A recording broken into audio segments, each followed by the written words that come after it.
साथीहरु नमस्कार, स्वागत छ यहाँलाई 99% लोकसेवा युट्युब च्यानलमा। आज मिति 2079 साल असारको 7 गते मंगलबार 2022 को जुन 21 तारिक। आज हामी गोरखापत्र र कान्तिपुर दैनिकमा प्रकाशित विभिन्न समाचारहरू, विशेष गरी लोकसेवासँग सम्बन्धित समसामयिक विषयवस्तुहरू, राष्ट्रिय तथा अन्तर्राष्ट्रिय विषयवस्तुहरू समेटेको भिडियो लिएर जुटेका छौं। यो हाम्रो लगातार तेस्रो भिडियो हो। योभन्दा हिजोको या अस्तिको भिडियो चाहिँ माथिको आई बटन, तलको डिस्क्रिप्सन बक्स अथवा हाम्रो च्यानलको प्लेलिस्ट गोरखापुरमा गएर पनि हेर्न सक्नुहुन्छ, जहाँ गोरखापत्र र कान्तिपुर दैनिकका हरेक दिनका करेन्ट अफेयर समेटेका छौं। आज विशेष गरी हामी 7वटा समाचार, एउटा सम्पादकीय र एउटा लेख हेर्नेछौं। समाचारमा पेट्रोलियमको मूल्य पूर्ण स्वचालित प्रणालीमा भन्ने एउटा छ भने डलर महँगिँदा थपियो विदेशी ऋणभार। त्यस्तै तेस्रोमा उडान भर्दै थप विदेशी कम्पनी, यो गौतम बुद्ध अन्तर्राष्ट्रिय विमानस्थलको खबर हो। त्यस्तै गरी एसपीपीमा संलग्न नहुने सरकारको निर्णयको कुरा।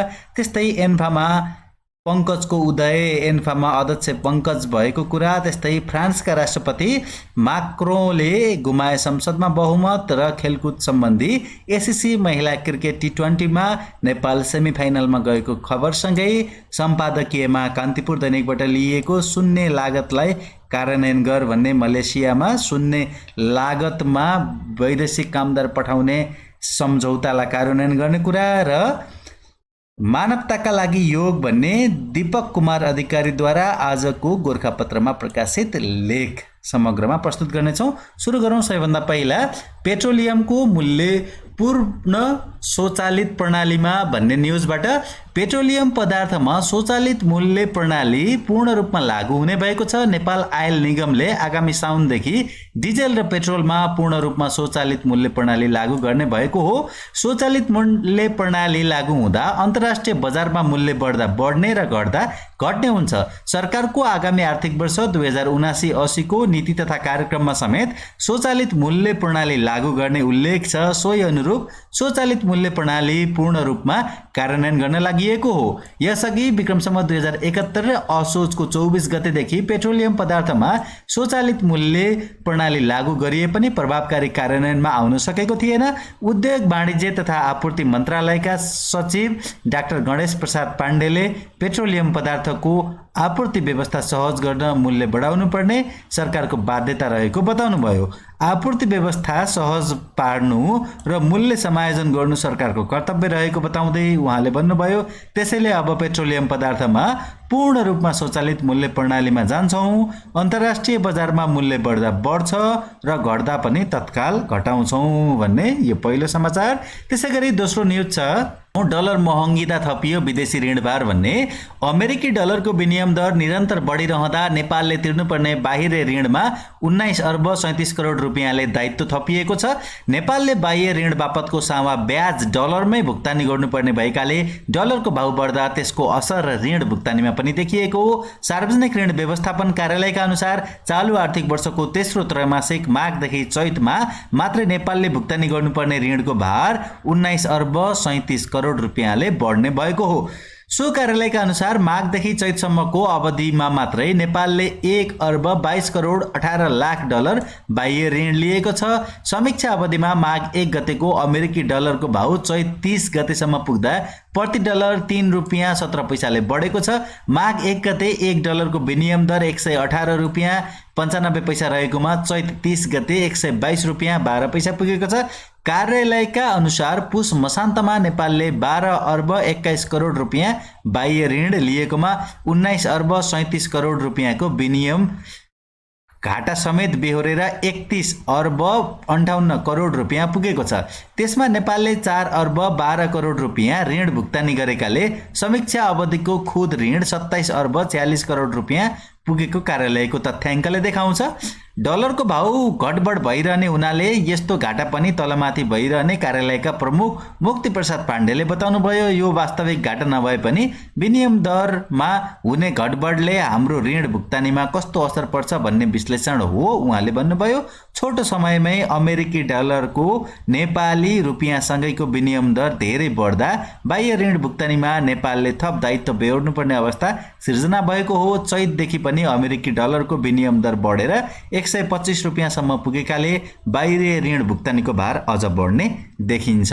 त्यस्तै गरी अर्को न्युज हेरौँ। गौतम बुद्ध अन्तर्राष्ट्रिय विमानस्थल भैरवामा उडान भर्दै थप विदेशी कम्पनी भन्ने भैरवा स्थित गौतम बुद्ध अन्तर्राष्ट्रिय विमानस्थलबाट थप 2वटा विदेशी वायु सेवा कम्पनीले उडान भर्ने भएका छन्। हाल जजिरा एयरलाइन्सले मात्रै अन्तर्राष्ट्रिय उडान गर्दै आएको गौतम बुद्ध विमानस्थलमा थप 2 विदेशी वायु सेवा कम्पनी थाहा पाइन लागेका हुन्। यो विमानस्थलले गएको जेठ 2 गतेदेखि औपचारिक रूपमा सञ्चालनमा आएको हो। विमानस्थल प्रशासनका अनुसार नियमित उडान भर्नका लागि एयर अरेबिया र फ्लाइ दुबईले प्रक्रिया अगाडि बढाएका हुन्। विमानस्थलका महाप्रबन्धक गोविन्द प्रसाद दाहालले अरू विदेशी वायु सेवा कम्पनी पनि थपिँदै जाने बताउनुभयो। उडान सुरु गरेको जजिरा एयरलाइन्सको यहाँनिर हामीले फोटो पनि देख्न सक्छौं। ओके, अब यसै गरी अब अर्को समाचार हेरौँ। एसपीपीमा संलग्न नहुने सरकारको निर्णय भन्ने अमेरिकाको स्टेट पार्टनरशिप प्रोग्राम एसपीपीमा नेपाली सेना संलग्न नहुने भएको छ। मन्त्री परिषदले एसपीपीमा आबद्ध नहुने जानकारी गराउँदै परराष्ट्र मन्त्रालय मार्फत अमेरिकी सरकारलाई पत्र पठाउने निर्णय सोमबार गरेको छ। यो सँगै अमेरिकाको युटा राज्यले नेशनल गार्ड र नेपाली सेना बीच सहकार्यमा पूर्ण विराम लागेको छ।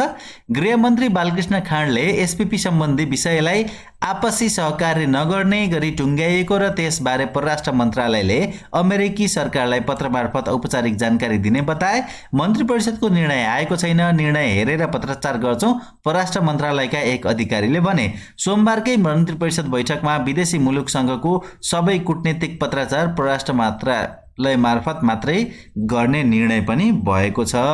सम्झौताको मस्यौदामाथि चर्को आलोचना हुन थालेपछि असार 1 मा काठमाडौँ स्थित अमेरिकी दूतावासका उपनियोग प्रमुख मानुएल पी मिक्लरले एसपीपी को सदस्य बन्नका लागि नेपालले नै सन् 2015 र 17 मा अनुरोध गरेको र अमेरिकाले उक्त अनुरोधलाई सन् 2019 मा स्वीकार गरेको जानकारी दिएका थिए। त्यसैपछि साझा सेनाले विज्ञप्ति जारी गर्दै नेपाली सेनाले त्यस्तो सम्झौता नगरेको र भविष्यमा हुने प्रक्रिया पनि नरहेको भन्दै खण्डन गरेको थियो। सेनाले भनेको थियो नेपालले अवलम्बन गरेको असंलग्न परराष्ट्र नीति नेपालको विशिष्ट भू-राजनीतिक अवस्थिति र सामरिक संवेदनशीलतालाई प्रतिकूल असर गर्ने गरी कुनै पनि सैनिक साझेदारी भविष्यमा कोहीसँग गर्न नहुने वस्तुगत यथार्थमा नेपाली सेना सदैव प्रष्ट र सचेत रहेको बेहोरा सम्पूर्ण जनमानस तथा सञ्चार जगतलाई जानकारी गराइन्छ। भोलिपल्ट असार 2 मा तत्कालीन प्रधान सेनापति राजेन्द्र छेत्रीले एसपीपीमा सहभागिताका लागि अमेरिकी राजदूतलाई 2075 कार्तिक 10 मा लेखेको पत्र सार्वजनिक भयो। पत्रमा सरकारको स्वीकृति रहेको उल्लेख छ। त्यति बेला एमाले अध्यक्ष केपी शर्मा ओली प्रधानमन्त्री एवं रक्षा मन्त्री थिए। सेनाले उक्त पत्र आधिकारिक रहेको केही बेरमै पुष्टि गर्यो।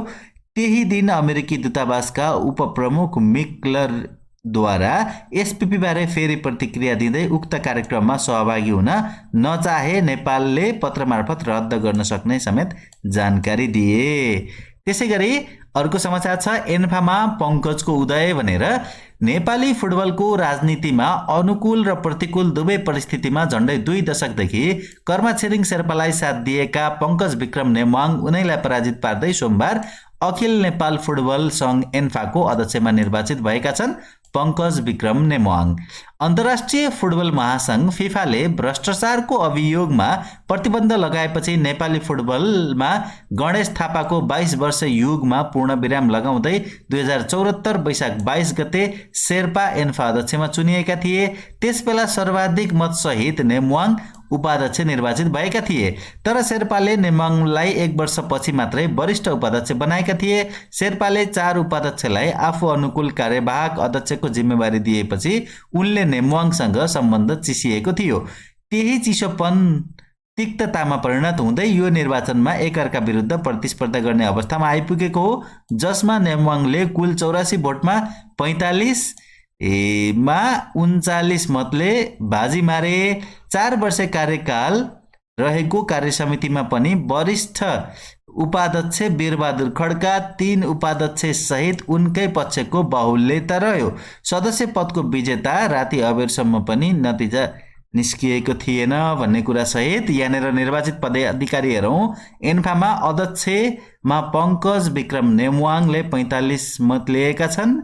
उनका प्रतिस्पर्धी कर्म छिरिङ शेर्पाले 39 लिएर पराजित भएका छन्। त्यस्तै वरिष्ठ उपाध्यक्षमा वीरबहादुर खड्का भएका छन्। त्यस्तै उपाध्यक्ष 4 जनामा दावा लामा, विराट जङशाही, दीपक खतिवडा र दीर्घकुमार केसी, अनि महिला सदस्य 2वटामा चाहिँ सरिला श्रेष्ठ र पेमा डोल्मा लामा रहेका छन्। अब त्यसै गरी अर्को समाचार छ, फ्रान्सका राष्ट्रपति माक्रोनले गुमाए संसदमा बहुमत भन्ने। फ्रान्सका राष्ट्रपति एमानुएल माक्रोनले तल्लो सदन राष्ट्रिय सभामा बहुमत गुमाएका छन्। आइतबार भएको निर्वाचनमा तल्लो सदनमा बहुमत गुमेपछि सरकार सञ्चालनका लागि माक्रोनलाई अप्ठ्यारो पर्ने भएको छ। राष्ट्रपतिमा पुनः निर्वाचित भएको 2 महिना नहुँदै भएको चुनावमा प्रतिस्पर्धी दलहरूले बलियो प्रदर्शनपछि माक्रोनले संसदमा नियन्त्रण गुमाएका हुन्। फ्रान्सेली सञ्चार माध्यमका अनुसार माक्रोनको मध्यमार्गी गठबन्धनले चुनावमा दर्जनौं सिट गुमाएको छ। चुनावअघि आफ्नो गठबन्धनलाई बहुमत दिन माक्रोनले गरेको आग्रह मतदाताले अस्वीकार गरिदिएपछि उनीमाथि नैतिक प्रश्न उठेको जनाइएको छ। चुनावी परिणामसँगै फ्रान्सेली राजनीतिक ध्रुवीकृत हुने देखिएको कतिपयको विश्लेषण छ। संसदमा बहुमत गुमाएसँगै माक्रोनले राष्ट्रपतीय चुनावमा उठाएका मुद्दा तथा सुधारका विषयहरू पारित गर्न थप सङ्घर्ष गर्नुपर्ने भएको छ। पछिल्लो प्रक्षेपण अनुसार माक्रोनको गठबन्धनले 234 सिट, नुपेस गठबन्धनले 141 सिट र नेसनल र्यालीले 90 सिट र द रिपब्लिकन र यसका सहयोगीले 75 सिट जित्ने अनुमान भएको छ।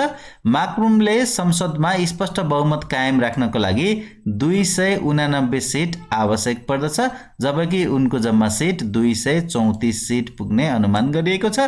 तर उनको गठबन्धन 245 सिटमा सीमित हुने देखिन्छ। राष्ट्रपति माक्रोनले दल यसअघिको संसदमा 300 भन्दा बढी सिट लिएर विजय भएको थियो। माक्रोनले गत अप्रिलमा भएको राष्ट्रपति चुनावमा पेनलाई पराजित गरेका थिए। राष्ट्रपति निर्वाचनमा माक्रोनबाट पराजित पेनले उनको साहसिक कार्य समाप्त भएको र जनताले उनलाई अल्पसंख्यक सरकारको नेतृत्व गर्न पठाएको बताएकी छन्। अब त्यसै गरी अर्को समाचार हेरौँ खेलकुदमा। नेपाल सेमिफाइनलमा भनेर नेपाल महिला क्रिकेट टिमले एसीसी महिला क्रिकेट T20 च्याम्पियनसिपमा लगातार तेस्रो जित निकाल्दै सेमिफाइनलमा सुरक्षित गरेको छ आफ्नो स्थान। मलेसियाको क्वालालम्पुरमा भइरहेको च्याम्पियनसिपमा सोमबार नेपालले बहराइनलाई 8 विकेटले हराएको थियो। बहराइनलाई 8 विकेट, यो खेल पनि गजबको छ। यहाँनिर हेर्यौँ भने यसअघि नेपालले भुटानलाई 50 र कुवेतलाई 25 रनले पराजित गरेको थियो। नेपाल एक खेल अगाडि नै अन्तिम 4मा पुगेको हो। बहराइन विरुद्ध किन्नारा ओभलमा नेपालले 15 रनको सामान्य लक्ष्य प्राप्त गरेको थियो। जम्मा 15 रनको लक्ष्य थियो, त्यसलाई 3.4 ओभरमा 2 विकेट गुमाएर पूरा गर्दा सीता राणा मगरले सर्वाधिक 4 रन बनाइन्। कविता जोशी 3 रनमा अभिजित रहिन्। ओपनर इन्दु वर्मा गोल्डेन डकआउट भइन्।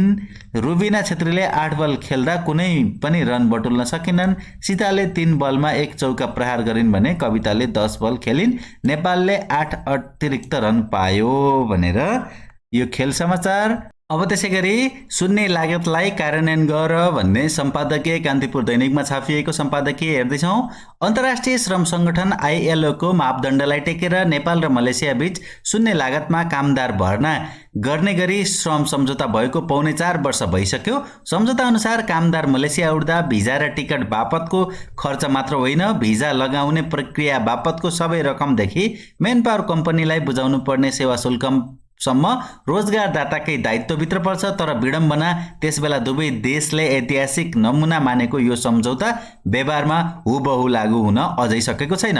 उल्टो भिसा खरिद बिक्रीका घटनाहरू सार्वजनिक हुन थालेका छन्। शून्य लागतमा जान पाउने रोजगारीका लागि केही अवसरलाई राजनीतिक पहुँचवालाले आफ्नै निर्वाचन क्षेत्रतर्फ लगेको देखिन्छ। रोजगार तथा कम्पनीका मानव संसाधन हेर्ने व्यवस्थापक, मलेसियाको एजेन्ट र मेनपावर कम्पनीको साँठगाँठमा भिसा खरिद बिक्री गरी ल्याइएका अवसर मात्रै पहुँचविहीनहरूले पाउने अवस्था छ। जति निशुल्क भिजा, निशुल्क टिकट र निशुल्क सेवा शुल्क भने पनि अधिकांश नेपाली युवा ऋणको भारी बोकेर मात्र मलेसिया उड्न विवश छन्। हावापानी मिल्दोजुल्दो भएकाले नेपाली कामदारका लागि मलेसिया प्रमुख गन्तव्य हो। यस्तो देशमा शून्य लागतमै जान पाउनु न्यून वर्गीय परिवारका युवाका लागि सुखद अवसर पनि हो। तर सित्तैमा मलेसिया जान पाइन्छ भनेर सुनेर वा विज्ञापन पढेर मेन पावर कम्पनी पुग्नेहरूसित कम्पनी कम्तीमा 2.5 लाख रुपियाँ माग्ने गरिएको छ। यसरी आफ्नै देशका लागि छुट्याएको कोटा पनि धेरैजसो नेपालीका लागि लासाको सुन जस्तै बनिरहेको छ र यसबाट शून्य लागतमा नेपाली कामदार भर्ना सुनिश्चित गरेको नेपाल र मलेसिया बीच 2075 कार्तिक 22 मा भएको श्रम सम्झौताकै त जिउडिरहेको छ। सम्झौता अनुसार घरबाट कम्पनीको गेटसम्म पुग्न लाग्ने सबै खर्च रोजगारदाता कम्पनीकै जिम्मेवार भित्र पर्दछ। यही शर्त मान्ने प्रतिबद्धताका साथ मलेसियाका रोजगारदाताहरूले नेपाली दूतावासबाट मागपत्र प्रमाणीकरण गर्दै आएका छन्। शून्य लागतमा कामदार आपूर्ति गर्ने सो घोषणा गरेको कम्पनीलाई मात्रै कामदार छनौट गर्न दिइएको छ। कामदार भिजा लगाउने प्रक्रियाका लागि मलेसिया सरकार मातहत बायोमेडिकल वान स्टप सेन्टर र PLN छन्। नियमित कामदारले बायोमेडिकलको प्रणाली खर्च र स्वास्थ्य परीक्षण गर्दा तोकेको शुल्क मात्रै स्वास्थ्य परीक्षण गर्ने संस्थालाई बुझाउनु पर्दछ। त्यो पनि मलेसिया पुगेपछि पहिलो महिनामै शोध भर्ना हुने व्यवस्थालाई सुनिश्चित गरिएको छ र श्रमिकले त्यस बापत शोध भर्ना नपाए नेपाली दूतावास वा मलेसियाको श्रम कार्यालयमा उजुरी पनि गर्न सक्छ। वैदेशिक रोजगार व्यवसायीहरूले रेस्पोन्सिबल बिजनेस अलायन्स RBA मा आबद्ध भएका बाहेक अन्य सबैजसो कम्पनीका लागि भिजाको खरिद बिक्री गर्दा कामदारहरू मारमा परेका हुन्। जसको मिलिमतो भए पनि यसमा नेपाल र मलेसिया दुवै सरकारको कमजोरी झल्किन्छ। सरकारले सम्झौता गरेर मात्र पुग्दैन, त्यसको यथोचित पालना भए नभएको हेर्नु पनि पर्दछ र सम्झौताको शर्त बाहिर गएर पैसा असुलेर कामदार पठाइरहेका कम्पनीहरूलाई नेपाल सरकारले वैदेशिक रोजगार ऐनको दायरामा ल्याई कारबाही गर्नुपर्दछ। कुनै मेन पावरहरूले शून्य लागत लागू गर्न खोज्दा विभिन्न व्यवधानका कारण उल्टै उनीहरूकै लागत बढ्न जाने अवस्था उत्पन्न भएको रहेछ भने पनि सरकारले त्यसलाई सल्टाउन खोज्नु पर्दछ।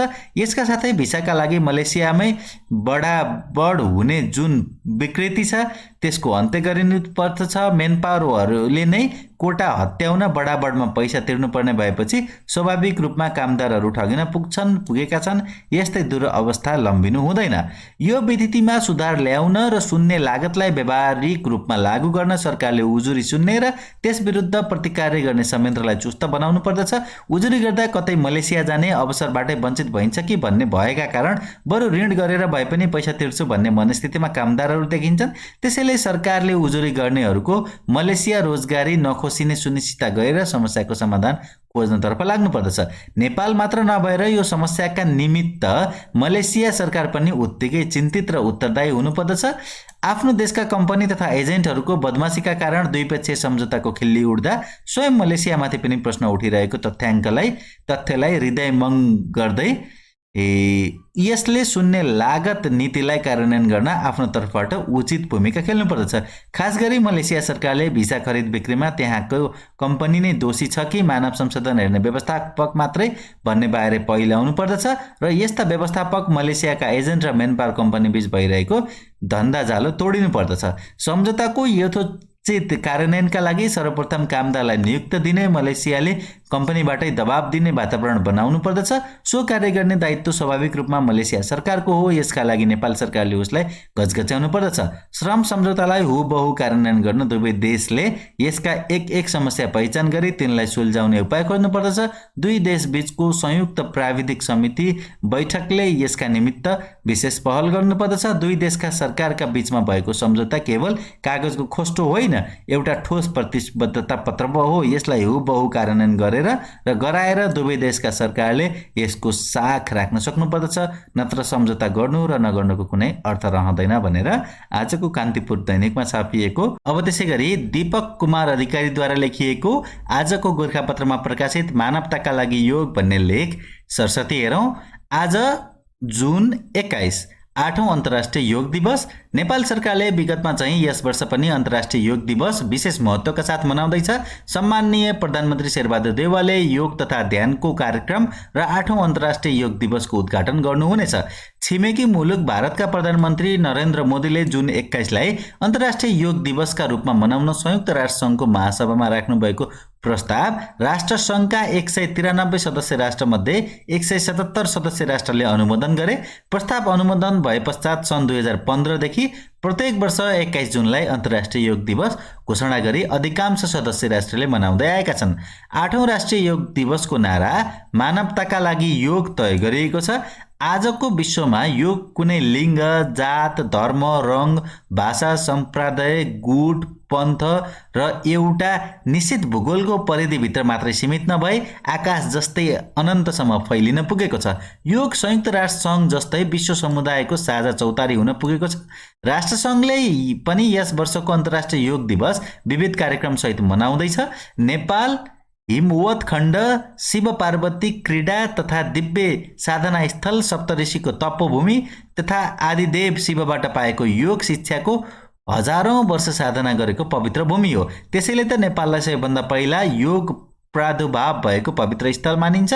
नेपालको हिमवत खण्डमा साधना गरेको योग सप्तऋषिहरूमध्येका अगस्त्य ऋषिले योगलाई नेपाल बाहिर पहिलो पटक भारतवर्षमा प्रचार प्रसार गरे। लामो समयको अन्तराल पश्चात विभिन्न ऋषि, महर्षि, सिद्ध योगीहरूले दक्षिण पूर्व एसिया हुँदै 19औं शताब्दीमा अमेरिका र युरोपमा प्रचार प्रसार गरी योगलाई आकाश जस्तै अनन्तसम्म फैलाए।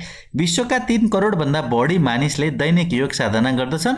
कोभिड-19 महामारीले विश्वमा पारेको असरलाई न्यून गर्ने क्षमता पनि योगले नै विकास गरेको हो। चञ्चल हुनु मनको स्वभाव हो। मन जति चञ्चल र स्थिर हुन्छ, रोग र शोकले त्यति नै हामीमाथि छुरा चलाउँछ। अस्थिर मनको चञ्चलतालाई निरोध वा साम्य पार्ने शक्ति योगमा रहेको छ। योगको सही समाधान गर्ने व्यक्तिले मात्रै योगको सही साधना गर्ने व्यक्तिले मात्रै शारीरिक, मानसिक, भावनात्मक र आध्यात्मिक तत्त्वलाई उन्नत बनाए आफूलाई परमात्मासँग जोडिएको वा एकाकार भएको आध्यात्मिक अनुभूति गर्न सक्छ। योगले मनलाई आफ्नो वास्तविक रूपमा पुर्याउँछ। योगको जन्मभूमिमा हुर्किएको हाम्रो समाजको ठूलो हिस्सा योगप्रति आकर्षित हुन सकिरहेको छैन। योग भनेको शारीरिक अभ्यास गर्ने आसन मात्रै हो भन्ने एक थरीको बुझाइ छ। त्यस्तै योग उमेर ढल्केपछि वा रोग लागेपछि साधना गर्नुपर्ने भन्ने अर्का थरीको भ्रमपूर्वक बुझाइको बीचमा हामी पिल्सिरहेका छौँ। योग साधनाले दिग्भ्रमित जनतालाई योगबारे बुझाउन सकिरहेका छैनन्। त्यसैगरी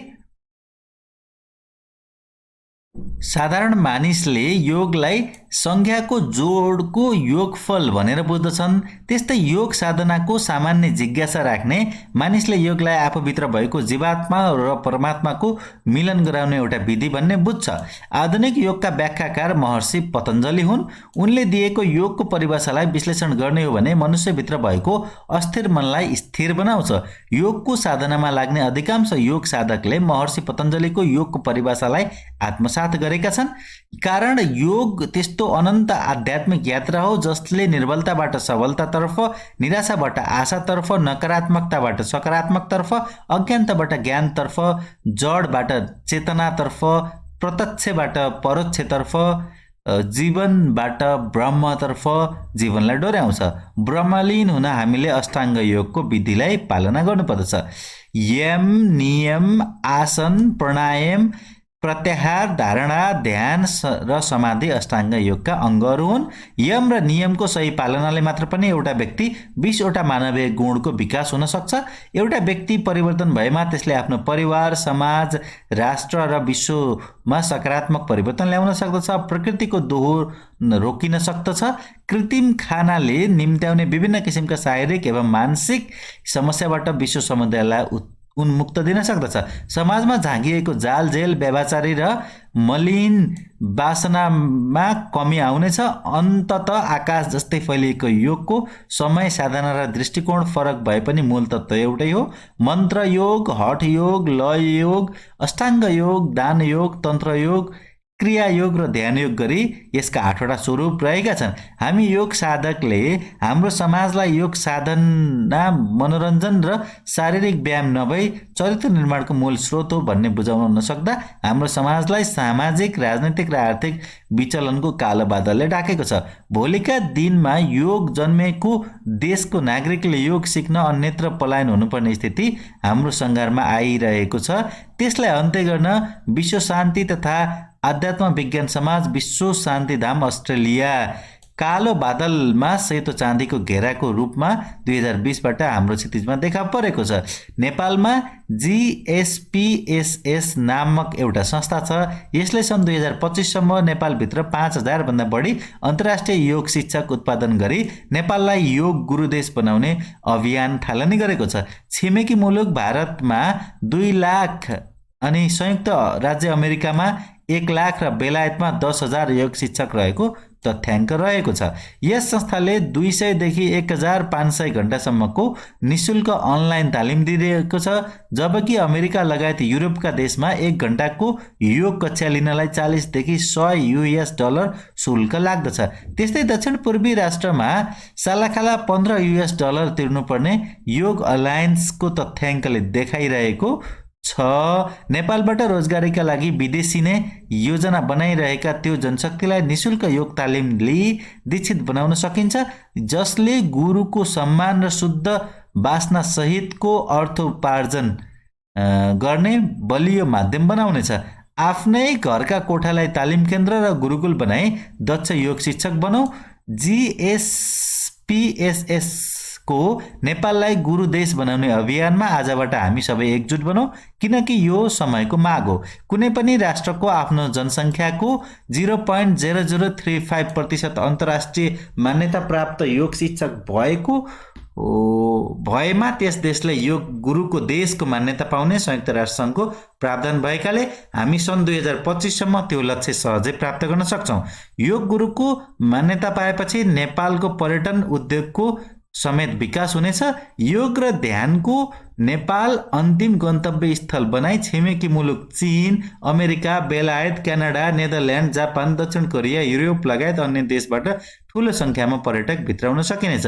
अन्तर्राष्ट्रिय पर्यटन बजारमा नेपालले आफ्नो बलियो उपस्थिति जनाउनु अघि दक्षिण पूर्वी एसियाका देश Indonesia, Laos, Malaysia, Philippines, Singapore, Thailand, भियतनामका अतिरिक्त छिमेकी मुलुकहरू भारतले सफलतापूर्वक आजसम्म अपनाइरहेको योगको सफल अभ्यासले सार्थकता पाउनेछ। योग, ध्यान, प्राकृतिक चिकित्सा र प्रकृतिसँगको सान्निध्यता नेपालमा मात्रै प्राप्त गर्न सकिन्छ भन्ने विषय उजागर गरेर नेपाललाई योग, ध्यानको अन्तिम गन्तव्य स्थल बनाउन आवश्यक छ। तिनै तहका सरकारलाई त्यसतर्फ अभिप्रेरित गर्न जरुरी छ भन्दै आजको प्रसङ्ग यहीँनिर सकायौँ। यतिन्जेल हेरेर र सुनेर साथ दिनुभयो यहाँहरू सम्पूर्णलाई धेरै धेरै धन्यवाद। यहाँको आगामी पल अध्ययनमै बितोस्।